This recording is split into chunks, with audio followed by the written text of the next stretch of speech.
বাংলাদেশ আনসার ও গ্রাম প্রতিরক্ষা বাহিনী দেশের তৃণমূল পর্যায়ের আইন শৃঙ্খলা রক্ষার পাশাপাশি জনকল্যাণমূলক কার্যক্রমে প্রতিশ্রুতিবদ্ধ। বাহিনীর ভিডিপি সদস্যরা যে কোনো প্রয়োজনে দেশের মানুষের পাশে দাঁড়াতে সদা প্রস্তুত থাকে। গ্রামীণ আর্থসামাজিক উন্নয়ন ও মানবিক কর্মকাণ্ডে তারা এক অনন্য নজির স্থাপন করে চলছে। বাহিনীর মহাপরিচালক মহোদয়ের নির্দেশনায় বরাবরের ন্যায় এবারেও স্বেচ্ছাসেবী ভিডিপি সদস্যরা এই বড় মৌসুমে হাওর অঞ্চলসহ সারা দেশে সম্পূর্ণ স্বেচ্ছাশ্রমের ভিত্তিতে গ্রামের দরিদ্র কৃষকের ক্ষেতের ফসল কেটে তাদের বাড়িতে পৌঁছে দিচ্ছে।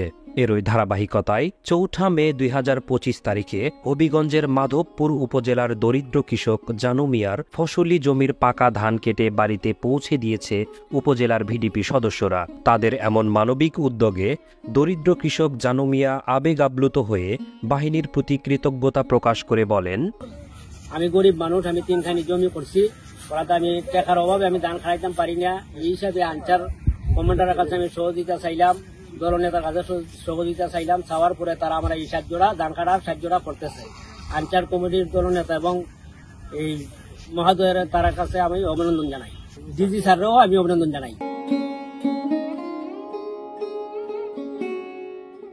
একই দিনে হাওর বেষ্টিত সুনামগঞ্জের কুরবাননগরের ভিডিপি সদস্যর ফসলি জমির ধান কেটে সহকর্মীর পাশে সাহায্যের হাত বাড়িয়ে দিয়েছেন উপজেলার ভিডিপি সদস্যরা। এছাড়াও গত ২রা মে ২০২৫ তারিখে লালমনিরহাটের হাতীবান্ধা উপজেলার ভিডিপি সদস্যরা 2 জন গরিব কৃষকের ফসলি জমি হতে ভুট্টা উঠিয়ে দিয়ে স্বেচ্ছাশ্রমের এক অনন্য নজির স্থাপন করেছেন। বাহিনীর মহাপরিচালক মহোদয় ভিডিপি সদস্যদের এমন উদ্যোগের প্রশংসা করে সংশ্লিষ্ট সকলকে ধন্যবাদ জানিয়েছেন।